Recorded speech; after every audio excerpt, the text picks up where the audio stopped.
Jack B update. Yan sa post ni Daddy Tony. And hinatid pa nga nila Jack Roberto at Daddy Tony. Yan si Barbie Fortesa dyan sa airport. And dahil lilipad patungong US si Barbie para dalawin ang kanyang ate at pamangkin niya si Lucian. Naba safe flight kay Barbie. At post ni Barbie sa kanyang Instagram, US. Nasarap pa ng kain ni Barbie habang nakasakay sa aeroplano. At nag-comment pa si Jack Roberto, sabi, "Have a safe flight, mahal ko. See you soon." You know. Nakagip pa nga yung bahay ni Jack, oh. Almost, tapos na yung bahay ni Jack, oh.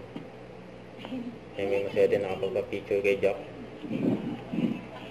Pinatabi yung nagpa-picture kasi kita yung bahay niya, Nasabi nag-walking, nakachamba kay Jack Roberto. Nakalagay sa caption.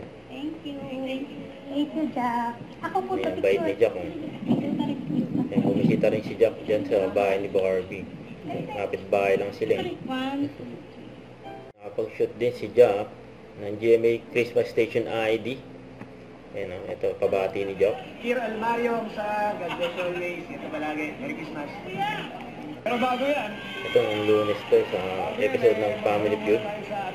Support pa nga si Barbie kay Jack. Bumisita yan. Madam, Barbie. Pula daw yung pag-describe niya sa labi ng kanyang ex. Sa ex, Sa ex. Hindi siya. Survey lang, madam. Suggestion ng team. Sabihin mo tama yun, pula daw. Top answer. Pula daw ang labi.